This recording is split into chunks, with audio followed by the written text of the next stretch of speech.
Hello everyone, welcome to doctor nurse YouTube channel. അപ്പോൾ ഇന്ന് നമ്മൾ നോക്കാൻ പോകുന്നത് കമ്മ്യൂണിറ്റി ഹെൽത്ത് നഴ്സിംഗിലെ ഒരു ഇമ്പോർട്ടൻറ്റ് ടോപ്പിക്കാണ് health care delivery system in India. അപ്പോൾ നമുക്ക് ആദ്യം തന്നെ നോക്കാനുള്ളത് എന്താണ് ഹെൽത്ത് കെയർ ഡെലിവറി സിസ്റ്റം അല്ലേ. നമ്മുടെ ഇന്ത്യയിൽ നമ്മുടെ ഇൻഡിപെൻഡൻസിന് ശേഷം നമുക്കറിയാം നമ്മുടെ ബോർഡ് കമ്മിറ്റിയുടെ ഒക്കെ റെക്കമെൻഡേഷൻസ് വഴി നമുക്ക് ഒരുപാട് ഹെൽത്ത് കെയർ ഡെവലപ്മെൻറ്റ്സ് നമ്മുടെ രാജ്യത്ത് ഉണ്ടായിട്ടുണ്ട്. അപ്പോൾ അതിൽ മെയിനായിട്ട് വന്ന ഒരു റെക്കമെൻഡേഷൻ ആയിരുന്നു പ്രൈമറി ഹെൽത്ത് കെയർ എല്ലാവർക്കും അവൈലബിൾ ആയിട്ട് കിട്ടുക എന്നുള്ളത്. അപ്പോൾ അതാണ് നമ്മുടെ ഹെൽത്ത് കെയർ ഡെലിവറി സിസ്റ്റത്തിൽ നമ്മൾ നോക്കാൻ പോകുന്നത്. എന്തൊക്കെയാണ് പ്രൈമറി ഹെൽത്ത് കെയർ, അതിൻ്റെ ലെവൽസ്, അതൊക്കെയാണ് നമ്മൾ നോക്കുന്നത്. അപ്പോൾ ആദ്യം തന്നെ നമുക്ക് നോക്കാനുള്ളതാണ് എന്താണ് പ്രൈമറി ഹെൽത്ത് കെയർ. അപ്പോൾ ആദ്യം തന്നെ 1977 ഒരു റൂറൽ ഹെൽത്ത് സ്കീം നമ്മുടെ ഗവൺമെൻറ് ലോഞ്ച് ചെയ്തിട്ടുണ്ട്. അപ്പോൾ അതിൻ്റെ ഒരു പ്രിൻസിപ്പിൾ എന്തായിരുന്നു എന്ന് വെച്ചിട്ടുണ്ടെങ്കിൽ placing people's health in people's hand. അതായത് എന്താണ് നമ്മുടെ ആൾക്കാരുടെ സഹകരണത്തോട്, അതായത് അവരുടെ ഹെൽപ്പോട് കൂടി തന്നെ നമ്മുടെ ഹെൽത്ത് കെയറിനെ മുമ്പോട്ട് കൊണ്ടുവരിക എന്നതായിരുന്നു ഈ 1977 ലോഞ്ച് ചെയ്ത റൂറൽ ഹെൽത്ത് സ്കീമിൻ്റെ ലക്ഷ്യം. ഇനി ഇത് എന്താണെന്ന് പറഞ്ഞിട്ടുണ്ടെങ്കിൽ ഒരു 3 ടയർ സിസ്റ്റമാണ് അല്ലേ. നമുക്കറിയാം നമ്മുടെ പ്രൈമറി ഹെൽത്ത് കെയർ എന്ന് പറയുമ്പോഴത്തേക്കും അതിനകത്ത് സബ് സെൻറ്റർ വരും, PHC വരും, പിന്നെ CHCയും വരും. സോ ഇങ്ങനെ ഒരു 3 ടയർ സിസ്റ്റത്തിനെയാണ് നമ്മൾ ഈ പ്രൈമറി ഹെൽത്ത് കെയർ എന്ന് പറയുന്നത്. അത് കൂടുതലും ഫോക്കസ് ചെയ്യുന്നത് ഈ റൂറൽ ഏരിയാസിലാണ്, ബേസ്ഡ് ഓൺ ശ്രീവാസ്തവ് കമ്മിറ്റിയുടെ റെക്കമെൻഡേഷനിൽ. അതായത് 1975 വന്ന ശ്രീവാസ്തവ് കമ്മിറ്റിയുടെ റെക്കമെൻഡേഷനിലാണ് ഈ ഒരു 3 ടയർ സിസ്റ്റം വന്നത്. നമ്മൾ നേരത്തെ കമ്മിറ്റീസിൽ പഠിച്ചിട്ടുണ്ട്. ശ്രീവാസ്തവ് കമ്മിറ്റി ഏറ്റവും കൂടുതൽ ഫോക്കസ് ചെയ്തിരുന്നത് മെഡിക്കൽ എഡ്യൂക്കേഷനിലായിരുന്നു. ഇനി അടുത്തത് 1978 ആൽമ അട്ടയിൽ വെച്ച് നടന്ന ഇൻ്റർനാഷണൽ കോൺഫറൻസിൽ അവർ എടുത്തൊരു ഗോൾ എന്ന് പറയുന്നത് ഹെൽത്ത് ഫോർ ഓൾ എന്നുള്ളൊരു എയിം ആയിരുന്നു. അതൊരു ഇയർ 2000 ആകുമ്പോഴത്തേക്കും നമ്മുടെ ഇന്ത്യ അച്ചീവ് ചെയ്യണം എന്നുള്ളതായിരുന്നു ഈ 1978 ആൽമ അട്ട എന്ന് വെച്ച് നടന്ന ഇൻ്റർനാഷണൽ കോൺഫറൻസിൽ അവരെടുത്തിരുന്ന എയിം. ഇനി 2000 ആയപ്പോഴത്തേക്കും ഗവൺമെൻറ് ഓഫ് ഇന്ത്യ എന്ത് കൊണ്ടുവന്നു, ഒരു നാഷണൽ ഹെൽത്ത് പോളിസി കൊണ്ടുവന്നു നമ്മുടെ പ്രൈമറി ഹെൽത്ത് കെയറിന് വേണ്ടിയിട്ട്. അത് പാർലമെൻറ്റ് 1983 ആയപ്പോഴത്തേക്കും അത് അക്സെപ്റ്റ് ചെയ്യുകയും ചെയ്തിരുന്നു. ഇത്രയാണ് നമ്മുടെ പ്രൈമറി ഹെൽത്ത് കെയർ. ഇയർ ഓർത്ത് വെക്കുന്നത് ഇമ്പോർട്ടൻ്റ് ആയിരിക്കും. ഇനി നമ്മൾ എങ്ങനെയാണ് ഈ പ്രൈമറി ഹെൽത്ത് കെയർ ലോഞ്ച് ചെയ്തതെന്ന് നമുക്ക് നോക്കാം. അപ്പോൾ നമ്മൾ 4 ലെവൽസിലായിട്ടാണ് ഈ പ്രൈമറി ഹെൽത്ത് കെയർ ലോഞ്ച് ചെയ്തത്. അതിൽ ഫസ്റ്റ് വൺ എന്ന് പറയുന്നത് village level, second sub centre level, third എന്ന് പറയുന്നത് primary health centre level, fourth എന്ന് പറയുന്നത് കമ്മ്യൂണിറ്റി ഹെൽത്ത് സെൻറ്റേഴ്സ്. സോ ഇതാണ് നമ്മൾ ലോഞ്ച് ചെയ്ത 4 ലെവൽ എന്ന് പറയുന്നത്. അപ്പോൾ നമുക്കിതിൽ ഓരോന്നായിട്ട് നോക്കാം. അപ്പോൾ ആദ്യത്തേതാണ് പ്രൈമറി ഹെൽത്ത് കെയർ. ശരി, നമുക്ക് ജസ്റ്റ് പ്രൈമറി ഹെൽത്ത് കെയറിൻ്റെ ഡെഫിനിഷനും അതിൻ്റെ എലമെൻസും ഒന്ന് നോക്കാം. അപ്പോൾ ഡെഫിനിഷനാണ് നോക്കാൻ പോകുന്നത്. പ്രൈമറി ഹെൽത്ത് കെയർ എന്ന് പറയുമ്പോഴത്തേക്കും നമുക്കറിയാം നമ്മുടെ രാജ്യത്തിൻ്റെ ഏറ്റവും വലിയൊരു പ്രശ്നം, അത്രയും നാൾ നമ്മുടെ ഹെൽത്ത് സിസ്റ്റം അത്രയും ഡെവലപ്പ് ചെയ്യാതിരുന്നതിൻ്റെ കാരണം എന്ന് പറയുന്നത് നമ്മുടെ ഫിനാൻഷ്യലി ആൾക്കാർക്ക് അത് അഫോർഡബിൾ ആവാത്തത് തന്നെയായിരുന്നു. അതുപോലെ തന്നെ എഡ്യൂക്കേഷൻ്റെ കുറവായിരുന്നു. സോ അപ്പോൾ ആദ്യം തന്നെ ഗവൺമെൻറ് തീരുമാനിച്ചത് എന്തെന്ന് വെച്ചിട്ടുണ്ടെങ്കിൽ എല്ലാവർക്കും ഫ്രീ ആയിട്ടുള്ള ഹെൽത്ത് കെയർ പ്രൊവൈഡ് ചെയ്യണമെന്നുള്ളതായിരുന്നു ഗവൺമെൻറ്റിൻ്റെ മെയിൻ എയിം ആയിട്ടുണ്ടായിരുന്നത്. അതായത് കോസ്റ്റ് ആൾക്കാർക്ക് പറ്റുന്നതായിരിക്കണം. അത് ആൾക്കാർക്ക് ഫ്രീ ആയിട്ട് കൊടുക്കാൻ മാത്രമല്ല, നമ്മുടെ രാജ്യത്തിന് അത് അഫോർഡബിളും ആയിരിക്കണം അല്ലേ. നമ്മുടെ രാജ്യത്തിന് അത് ഫ്രീ ആയിട്ട് കൊടുക്കാനും പറ്റണം, ആൾക്കാർക്ക് അത് ഫ്രീ ആയിട്ട് കിട്ടുകയും വേണം, അല്ലെങ്കിൽ അഫോർഡബിൾ ആയിട്ട് കിട്ടുകയും വേണം. പിന്നെ അത് മാത്രം പോരാ, എന്തും കൊണ്ട് വേണം, കമ്മ്യൂണിറ്റിയുടെ ഫുൾ പാർട്ടിസിപ്പേഷൻ നമുക്ക് ആവശ്യമായിട്ടുണ്ട് അല്ലേ, അതും വേണം. പിന്നെ എന്ന് വെച്ചാൽ നമ്മുടെ സ്റ്റാർട്ടിങ് ടൈമുകളിൽ നമുക്ക് ഏറ്റവും കൂടുതൽ PHCസും CHC എല്ലാം ലൊക്കേറ്റ് ചെയ്തിരുന്നത് അർബൻ ഏരിയാസിലായിരുന്നു. അപ്പോൾ അത് റൂറൽ പീപ്പിൾസിനും കൂടുതൽ ആക്സസിബിൾ ആയിരുന്നില്ല. അതുമാത്രമല്ല, അവർക്ക് റൂറൽ ഏരിയാസിൽ വേറെ പ്രൈവറ്റ് ഹോസ്പിറ്റൽസ് ഉണ്ട്. ചിലപ്പോൾ പലരും അവിടെ ട്രീറ്റ്മെൻറ്റ് എടുക്കുന്നവരാകാം, പക്ഷേ റൂറൽ ഏരിയാസിൽ വേറെ പ്രൈവറ്റ് ഹോസ്പിറ്റൽസും ഇല്ല. അതുപോലെ തന്നെ അവർക്ക് അർബൻ ഏരിയയിലുള്ള PHCയോ CHCസോ ഒന്നും അത്ര ആക്സസിബിളും അല്ല. സോ അപ്പോൾ അത് എന്തും കൂടെ ആയിരിക്കണമെന്ന് നമ്മുടെ ഗവൺമെൻറ് പറഞ്ഞു. പ്രൈമറി ഹെൽത്ത് കെയർ എന്ന് പറയുന്നത് നമുക്ക് നമ്മുടെ ആൾക്കാർക്ക് ആക്സസബിളും ആയിരിക്കണം, അവർക്ക് അക്സെപ്റ്റബിളും ആയിരിക്കണം എന്ന് പറഞ്ഞു.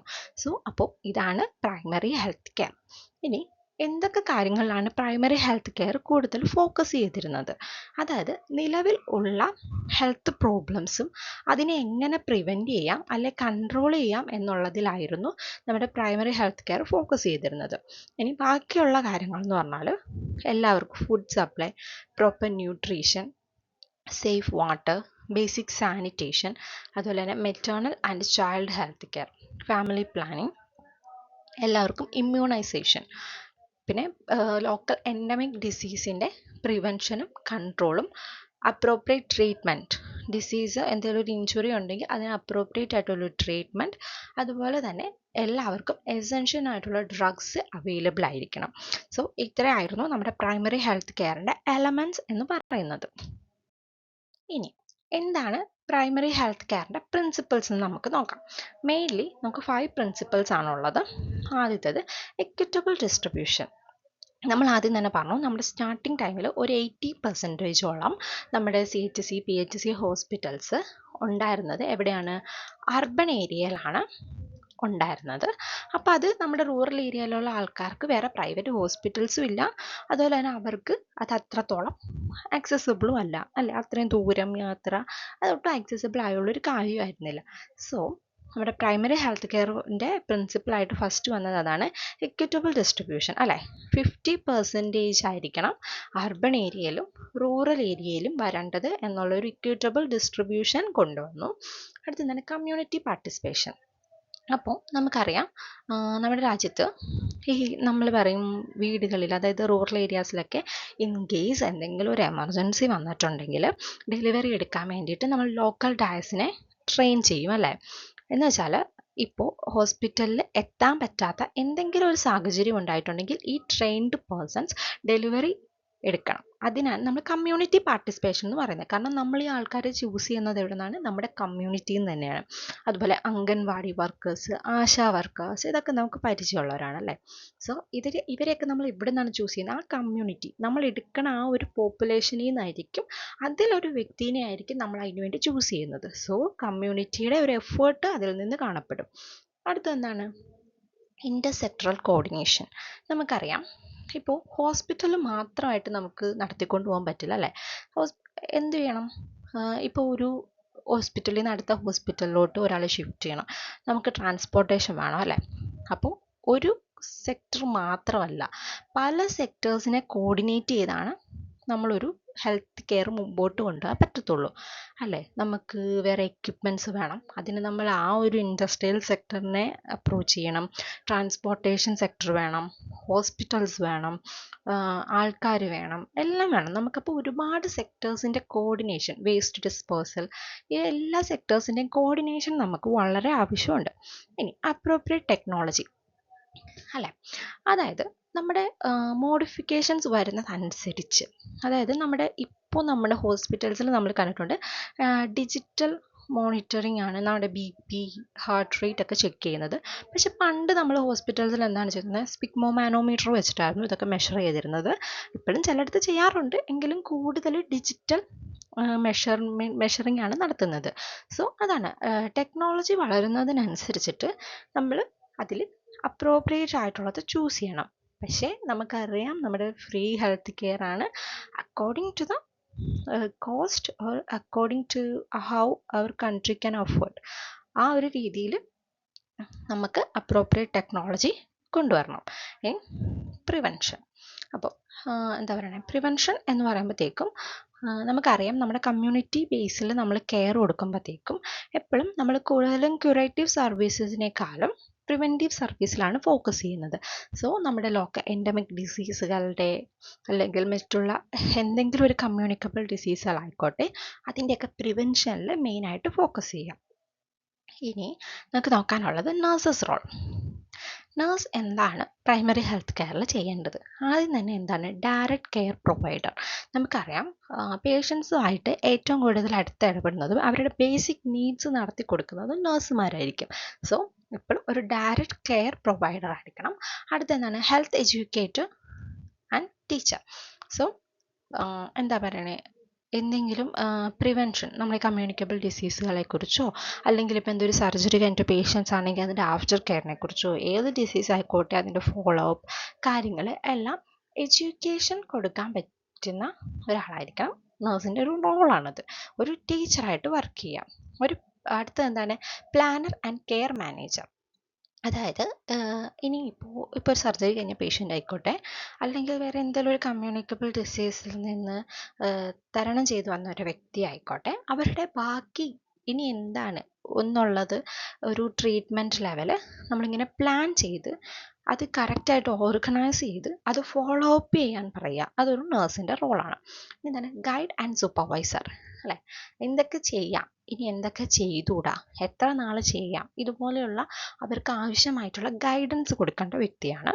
പിന്നെ സ്പെസിഫൈഡ് ഫങ്ഷൻസ്, അതായത് ചില സമയത്ത് അത് ചില സ്പെഷ്യൽ റൂൾസ് ആയിട്ട് വരും അല്ലേ. ഇപ്പോൾ എന്തെങ്കിലും സ്പെഷ്യാലിറ്റിയിൽ വർക്ക് ചെയ്യുന്ന നേഴ്സസ് ആണെന്നുണ്ടെങ്കിൽ ഈ ഒരു കോമൺ നേഴ്സസ് റോളുകളിൽ നിന്നും കുറച്ച് സ്പെഷ്യാലിറ്റി ലെവലുകളിലോട്ട് പോവേണ്ടി വരും. സോ അതിനെയാണ് നമ്മൾ സ്പെഷ്യലൈസ്ഡ് ഫങ്ഷൻസ് എന്ന് പറയുന്നത്.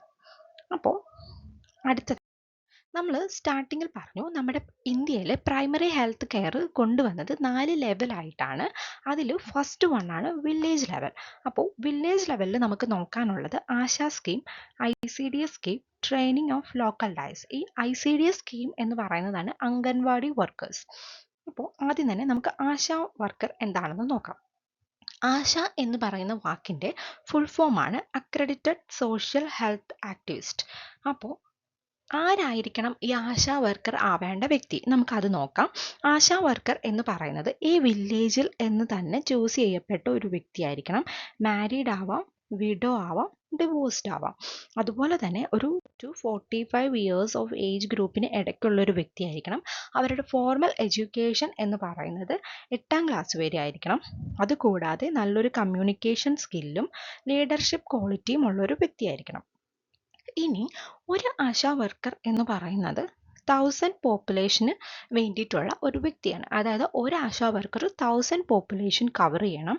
ഇനി എന്തെങ്കിലും ട്രൈബൽ, ഹില്ലി അല്ല ഒരു ഡെസേർട്ട് ഏരിയാസ് ആണെന്നുണ്ടെങ്കിൽ ഒരു 800 പോപ്പുലേഷനായിട്ട് അത് കുറയുകയും ചെയ്യും. ഇനി ആശാ വർക്കേഴ്സിൻ്റെ റോൾസ് ആൻഡ് റെസ്പോൺസിബിലിറ്റീസ് എന്താണെന്ന് നമുക്ക് നോക്കാം. ഫസ്റ്റ് ഓഫ് ഓൾ, ആശാ വർക്കേഴ്സിൻ്റെ ഒരു മെയിൻ റോൾ എന്ന് പറയുന്നത് ആൾക്കാരിൽ അവയർനെസ് ക്രിയേറ്റ് ചെയ്യുക, അതുപോലെ തന്നെ എപ്പോഴും ഇൻഫർമേഷൻ പ്രൊവൈഡ് ചെയ്യുക. ഇതാണ് അവരുടെ ഏറ്റവും മെയിൻ ആയിട്ടുള്ളൊരു എയിം.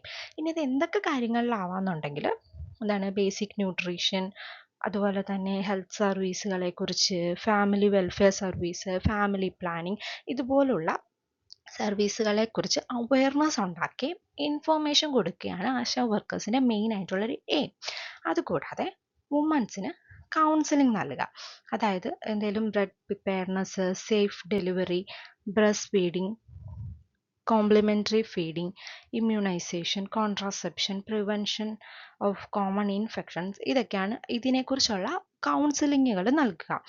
അതുപോലെ തന്നെ നമ്മുടെ കമ്മ്യൂണിറ്റിയിൽ ഉള്ള വ്യക്തികളെ നമ്മുടെ ട്രീറ്റ്മെൻറ്റുകളുടെ ഇമ്പോർട്ടൻസും കാര്യങ്ങളും സേഫ് ഡെലിവറിയുടെ ആവശ്യകതയും ഇതിനെയൊക്കെ പറഞ്ഞു മനസ്സിലാക്കി അവരെ ഹോസ്പിറ്റൽസിലോട്ട് എത്തിക്കുക. അതായത് അതിന് വേണ്ടിയിട്ട് തന്നെയാണ് നമ്മൾ അവരുടെ ഇടയ്ക്കുന്നൊരു വ്യക്തിനെ എടുക്കുന്നത് അല്ലേ. എപ്പോഴും ഒരു ഓഫീസേഴ്സ് ചെന്നിട്ട് അവരോട് പറഞ്ഞു കഴിയുമ്പോഴത്തേക്കും അവർക്കത് സത്യമാണോ ഇല്ലയോ എന്നുള്ളൊരു ഡൗട്ട് ഉണ്ടാവാം.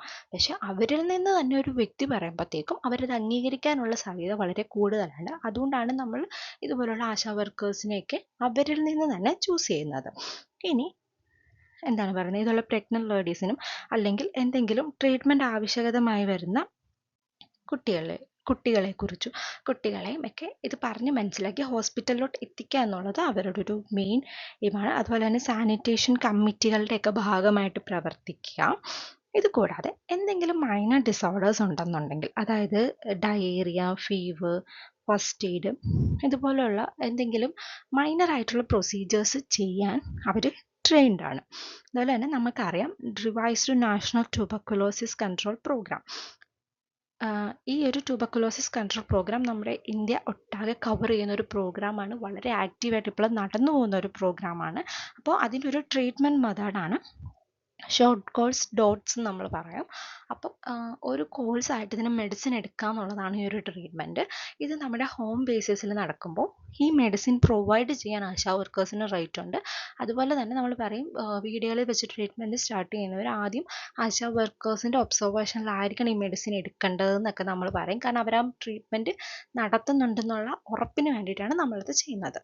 ഇനി അതുപോലെ തന്നെ ഒരുപാട് മെഡിസിൻസിൻ്റെ ഡിപ്പോട്ട് ഹോൾഡറായിട്ട് വർക്ക് ചെയ്യുന്ന വ്യക്തിയാണ് ആശാ വർക്കർ അല്ലേ. ഡിപ്പോട്ട് ഹോൾഡർ എന്ന് പറയുമ്പോഴത്തേക്കും അതിൻ്റെ ഒരു സ്റ്റോക്ക് അവരുടെ കയ്യിൽ അവർ സ്റ്റോർ ചെയ്ത് വെക്കും. അതായത് എന്തെങ്കിലും ഓറൽ റീഹൈഡ്രേഷൻ തെറാപ്പി, ഈ പ്രഗ്നൻറ്റ് ലേഡീസിനുള്ള iron folic acid tablets, chloroquine, delivery kit, oral pills, condoms, ഇതൊക്കെ അവർ സ്റ്റോർ ചെയ്ത് വെക്കുന്നുണ്ട്. അതുപോലെ തന്നെ അവരുടെ വില്ലേജിൽ ബർത്ത് ഡെത്ത് റേറ്റ് അപ്ഡേറ്റ് ചെയ്യുക, എന്തെങ്കിലും അൺയൂഷ്വൽ ഹെൽത്ത് പ്രോബ്ലംസോ എന്തെങ്കിലും ഡിസീസ്, കമ്മ്യൂണിക്കബിൾ ഡിസീസിൻ്റെ ഔട്ട് ബ്രേക്ക് ഒക്കെ ഉണ്ടെങ്കിൽ അത് റിപ്പോർട്ട് ചെയ്യേണ്ടതും ആശാ വർക്കേഴ്സിൻ്റെ ഡ്യൂട്ടിയാണ്. ഇനി സാനിറ്റേഷൻ ക്യാമ്പയിൻ്റെ ഭാഗമായിട്ട് ഹൗസ് ഹോൾഡ് ടോയ്ലറ്റ്സ് കൺസ്ട്രക്ട് ചെയ്യാൻ ആൾക്കാരെ പ്രൊമോട്ട് ചെയ്യേണ്ടതും ആശാ വർക്കേഴ്സിൻ്റെ ഒരു ഡ്യൂട്ടിയാണ്. അടുത്താണ് അംഗൻവാടി വർക്കേഴ്സ്. നമുക്കറിയാം, നമ്മളൊക്കെ പണ്ട് അംഗൻവാടിയിൽ പോയിട്ടുണ്ട് അല്ലെ. കുഞ്ഞായിരുന്ന സമയത്ത് നമ്മൾ അംഗൻവാടിയിൽ പഠിക്കാൻ പോയിട്ടുണ്ട്. അപ്പോൾ ഈ അംഗൻവാടി എന്ന് പറയുന്ന ഒരു കാര്യം കൊണ്ടുവന്നത് നമ്മൾ ICDS സ്കീമിൻ്റെ ഭാഗമായിട്ടാണ് ഈ അംഗൻവാടി കൊണ്ടുവന്നത്. അപ്പോൾ എന്താണ് ICDS സ്കീം? ICDS സ്കീം എന്ന് പറയുന്നത് ഇൻ്റഗ്രേറ്റഡ് ചൈൽഡ് ഡെവലപ്മെൻറ്റ് സ്കീം എന്നാണ് ഇതിൻ്റെ ഫുൾ ഫോം. അപ്പം അതിൻ്റെ കീഴിലാണ് ഈ അംഗൻവാടി വർക്കറിനെ, അതും ആ കമ്മ്യൂണിറ്റിയിൽ നിന്ന് തന്നെ നമ്മൾ ചൂസ് ചെയ്ത് ഒരു 400 to 800 പോപ്പുലേഷന് വേണ്ടിയിട്ട് അംഗൻവാടിയിൽ നിയമിക്കുന്നത്. അവർക്ക് ഒരു 4 month ട്രെയിനിങ് കൊടുത്താണ് നമ്മൾ കൊണ്ടുവരുന്നത്. അതായത് ഹെൽത്ത്, ന്യൂട്രീഷൻ, അതുപോലെ തന്നെ ചൈൽഡ് ഡെവലപ്മെൻറ്റിനെ കുറിച്ചുള്ള ട്രെയിനിങ്ങുകളായിരിക്കും നമ്മൾ കൊടുക്കുന്നത്. ഇതൊരു പാർട്ട് ടൈം ജോബാണ്. 1500 ആണ് അവരുടെ പെർ മന്ത് സാലറി ആയിട്ട് നമ്മൾ കൊടുക്കുന്നത്. അവരെന്തൊക്കെ സർവീസുകൾ ചെയ്യുമെന്ന് വെച്ചിട്ടുണ്ടെങ്കിൽ health checkup, immunisation, supplementary nutrition, health education, non formal pre school education and referral services. നിങ്ങൾക്കറിയാം, നോൺ ഫോർമൽ പ്രീ സ്കൂൾ എഡ്യൂക്കേഷന് വേണ്ടിയിട്ടാണല്ലേ മെയിൻലി നമ്മൾ അംഗൻവാടിയിൽ പോകുന്നത്. സോ അപ്പോൾ ഇത്രയാണ് അംഗൻവാടി വർക്കേഴ്സിൻ്റെ ഡ്യൂട്ടി എന്ന് പറയുന്നത്. അടുത്തതാണ് ലോക്കൽ ടൈസ്. ലോക്കൽ ടൈസ് എന്ന് പറയുമ്പോഴത്തേക്കും നമുക്കറിയാം, പണ്ട് നമ്മുടെ നാടുകളിൽ ഈ വൈറ്റാട്ടികൾ അങ്ങനെയുള്ള സമ്പ്രദായങ്ങളുണ്ടായിരുന്നു. പക്ഷെ അതൊരിക്കലും നമ്മുടെ മോഡേൺ സയൻറ്റിഫിക് എഡ്യൂക്കേഷൻ അല്ല സയൻസ് എഡ്യൂക്കേഷൻ അല്ല മെഡിക്കൽ എഡ്യൂക്കേഷൻ കൊടുത്തിട്ട് നമ്മൾ ഫോളോ ചെയ്തിരുന്ന ഒരു സിസ്റ്റം ആയിരുന്നില്ല. സോ ആ ഒരു സെയിം രീതിയിൽ തന്നെ മെഡിക്കൽ എഡ്യൂക്കേഷൻ കൊടുത്ത് ട്രെയിൻ ചെയ്ത് നമ്മൾ എടുക്കുന്ന വ്യക്തികളെയാണ് നമ്മൾ ലോക്കൽ ടൈസ് എന്ന് പറയുന്നത്. ഇവരെ നമ്മൾ ട്രെയിൻ ചെയ്യുന്നത് ഡെലിവറി, സേഫ് ഡെലിവറി നടത്തുന്നതിന് വേണ്ടിയിട്ടാണ് ഈ ലോക്കൽ ടൈസുകളെ ട്രെയിൻ ചെയ്യുന്നത്. അപ്പം ഈ ഒരു വ്യക്തി എന്ന് പറയുന്നത് ആ കമ്മ്യൂണിറ്റിയിൽ നിന്ന് തന്നെ ചൂസ് ചെയ്യപ്പെട്ട ഒരു വ്യക്തിയായിരിക്കും. ഈ ഒരു പ്രോഗ്രാം കൊണ്ടുവന്ന ഇയർ എന്ന് പറയുന്നത് 2001 to 2002 ആണ്. ഇതിൻ്റെ ഒരു മെയിൻ എയിം ആയിട്ടുണ്ടായിരുന്നത് ഒരു ലോക്കൽ ടൈ ഒരു വില്ലേജിൽ ഉണ്ടായിരിക്കണം. ഒരു 4 വരെ ആവാം, പിന്നെ എന്താണ്, ഒരെണ്ണമെങ്കിലും നിർബന്ധമായിട്ടുണ്ടായിരിക്കണം എന്നുള്ളതായിരുന്നു ഈ ഒരു പ്രോഗ്രാമിൻ്റെ എയിം. സേഫ് ഡെലിവറിക്ക് വേണ്ടി മാത്രമാണ്. അതായത് ഇൻ കേസ് ഹോസ്പിറ്റലിൽ എത്താൻ പറ്റാതെ വരികയോ ഹോസ്പിറ്റലിലോട്ട് എത്തണ സമയത്തോ ഡെലിവറി നടന്നാൽ ആ ഡെലിവറി സേഫ് ഡെലിവറി ആയിട്ട് നടത്താൻ വേണ്ടിയിട്ടാണ് ഇവരെ നിയമിച്ചിരുന്നത്. ഇവർക്കുണ്ടായിരുന്ന ഒരു ട്രെയിനിങ് പീരിയഡ് എന്ന് പറയുന്നത് 30 വർക്കിംഗ് ഡേയ്സ് ആണ്. ഈ ട്രെയിനിങ് കൊടുക്കുന്നത് PHC, സബ് സെൻറ്റർ അല്ലെങ്കിൽ മറ്റാണ് ചൈൽഡ് ഹെൽത്ത് സെൻറ്റേഴ്സിൽ വെച്ചിട്ടാണ് ഇവർക്ക് ട്രെയിനിങ് കൊടുക്കുന്നത്. ഇനി അടുത്തായിട്ട് നമ്മൾ നോക്കാൻ പോകുന്നതാണ് sub centre level. Sub centre level എന്ന് പറയുന്നതാണ് നമ്മുടെ സെക്കൻഡ് ലെവൽ. നമ്മൾ പറഞ്ഞു ആദ്യത്തേതായിരുന്നു വില്ലേജ് ലെവൽ, അതിനകത്ത് ASHA worker, anganwadi worker, local ടൈസ് വന്നു. അടുത്താണ് സബ് സെൻറ്റർ ലെവൽ. അപ്പം സബ് സെൻറ്റർ ലെവൽ എന്ന് പറയുന്നത് നമ്മുടെ ഹെൽത്ത് ഡെലിവറിയുടെ ഒരു പെരിഫറൽ ഔട്ട് പോസ്റ്റ് ആണ്. അതായത് നമ്മുടെ സ്റ്റാർട്ടിംഗ് ലെവലാണ് അല്ലേ. ഒരു സബ് സെൻറ്റർ എന്ന് പറയുന്നത് 5000 പോപ്പുലേഷന് വേണ്ടിയിട്ടുള്ളതാണ്. ഇനി എന്തെങ്കിലും ഹില്ലി, ട്രൈബലോ ബാക്ക്വേർഡ് ഏരിയാസോ ആണെന്നുണ്ടെങ്കിൽ അത് 3000 പോപ്പുലേഷനായിട്ട് കുറയും. ഇനി 6 സബ് സെൻറ്റർ കൂടുമ്പോഴാണ് ഒരു PHC ആവുന്നത്. അപ്പോൾ അതിൽ സബ് സെൻറ്റർ എന്താണെന്നാണ് നമ്മൾ പഠിക്കുന്നത്. ഇനി ഈ സബ് സെൻറ്റർ എന്ന് പറയുന്നത് നമുക്ക് പറയാം നമ്മുടെ കമ്മ്യൂണിറ്റി ഹെൽത്ത് സിസ്റ്റത്തിൻ്റെ ഒരു ഗ്രാസ് റൂട്ട് എന്ന് നമുക്ക് വേണമെങ്കിൽ പറയാം.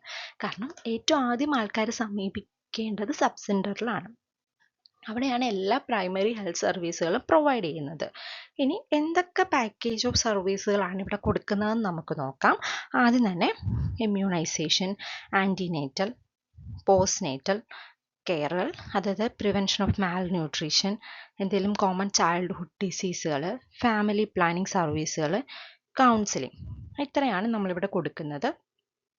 ഇത് കൂടാതെ എന്തെങ്കിലും മൈനർ ഡിസോർഡേഴ്സ് ഉണ്ടെങ്കിൽ അതിനുള്ള ഡ്രഗ്സ്, അതായത് ARA, diarrhoea, fever, worm investigations പോലുള്ള മൈനർ ഡിസീസുകൾക്കുള്ള മെഡിസിൻസ് നമ്മളിവിടെ പ്രൊവൈഡ് ചെയ്യുന്നുണ്ട്. കൂടാതെ ഒരു 2000, അതായത് ഏപ്പോഴത്തേക്കും നമ്മുടെ ഗവൺമെൻറ് തീരുമാനിച്ചു ANMനും, അതായത് ലേഡി ഹെൽത്ത് ഇൻസ്പെക്ടേഴ്സിനും സാലറീസ് കൊടുക്കണം. ഈ ഒരു തീരുമാനം കൊണ്ടുവന്നത് നമ്മുടെ ministry of health and family welfare ആണ് ഈ ഒരു തീരുമാനം കൊണ്ടുവന്നത്.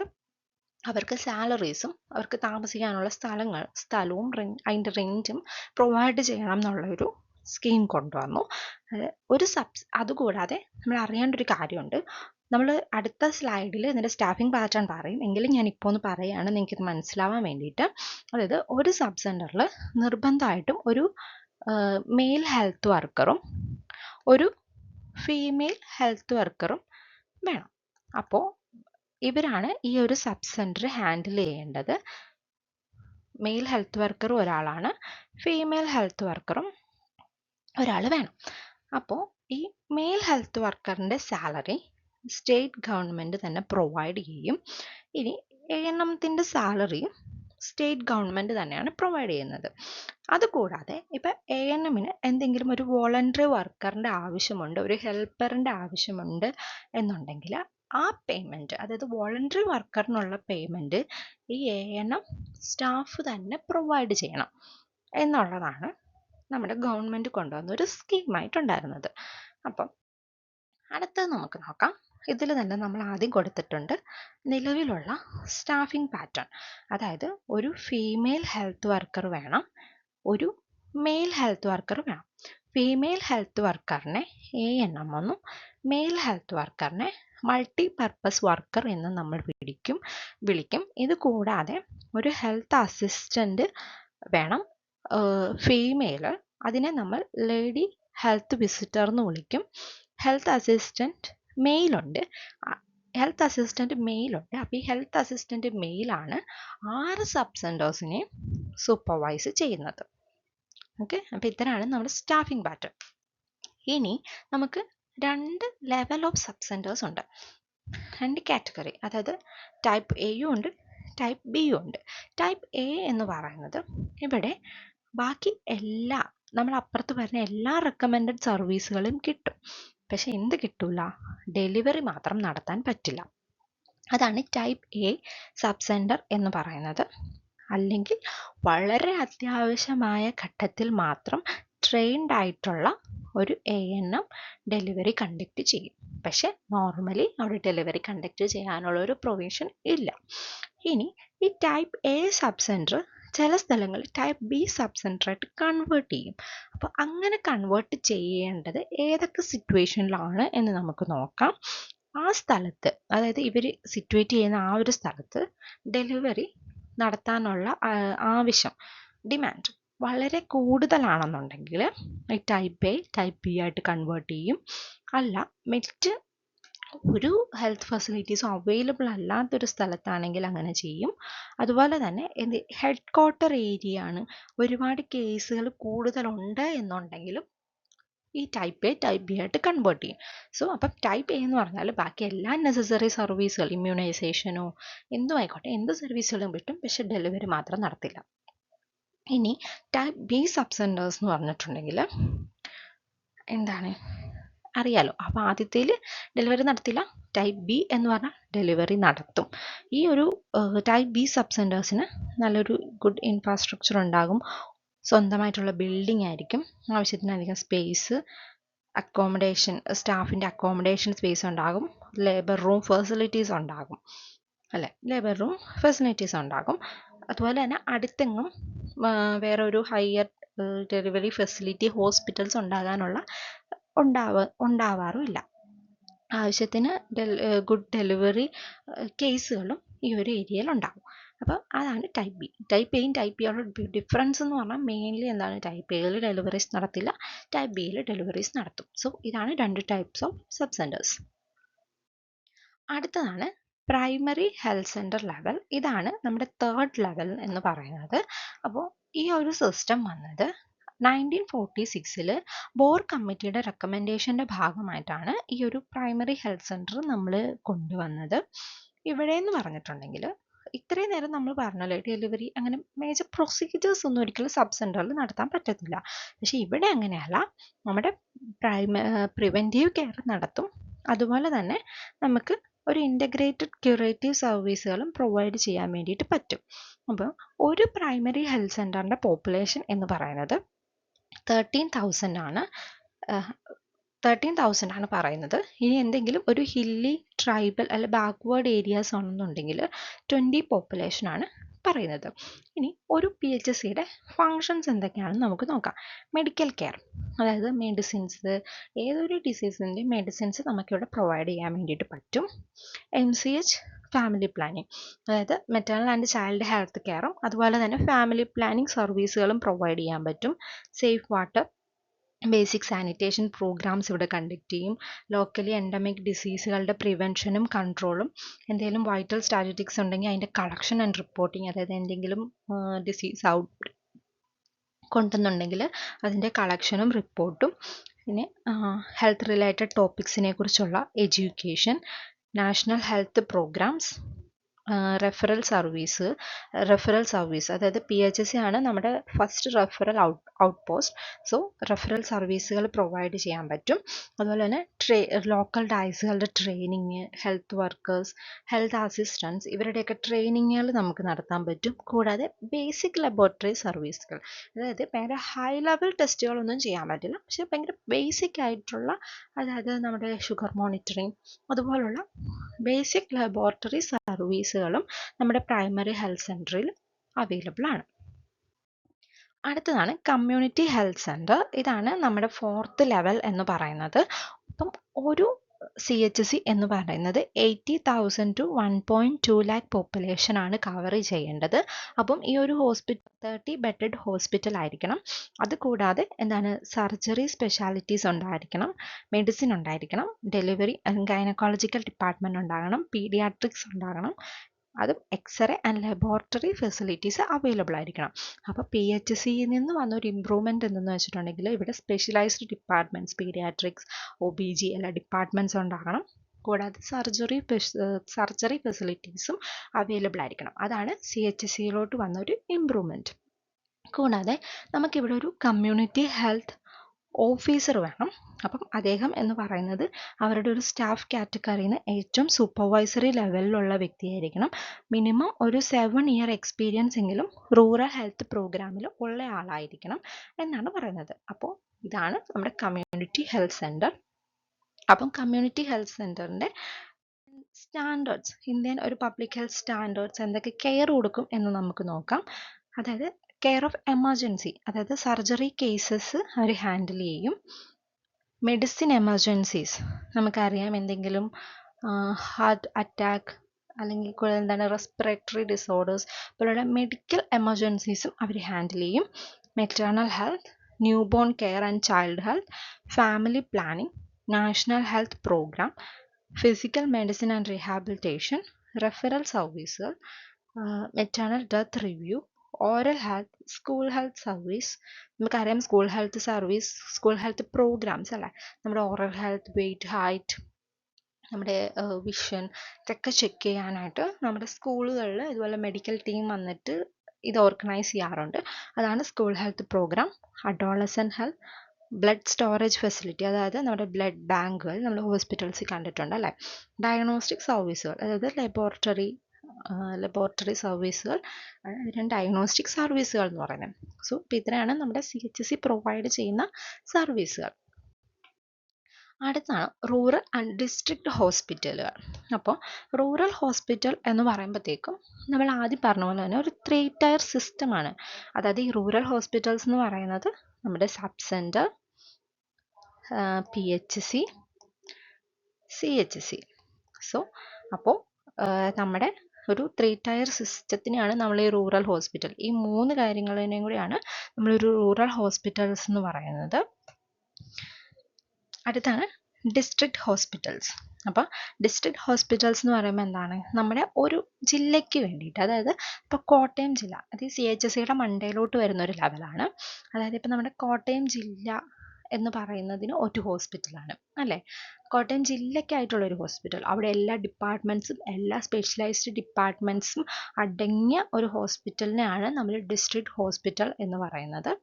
ഇത് കൂടാതെ നമുക്ക് താലൂക്ക് ഹോസ്പിറ്റൽസ് ഉണ്ട്. അതായത് നമുക്കറിയാം ഇപ്പോൾ കോട്ടയം ജില്ലയിൽ നമുക്ക് ഒരുപാട് മീനച്ചിൽ താലൂക്ക്, അങ്ങനെ ഒരുപാട് താലൂക്കുകളുണ്ട്. കോട്ടയം താലൂക്ക്, മീനച്ചിൽ താലൂക്ക് എന്നുള്ള ഡിവിഷൻ രീതികളിലുണ്ട്. അതുപോലെ തന്നെ എല്ലാ ജില്ലകളിലും അതനുസരിച്ചുള്ള ഡിവിഷൻസ് ഉണ്ട്.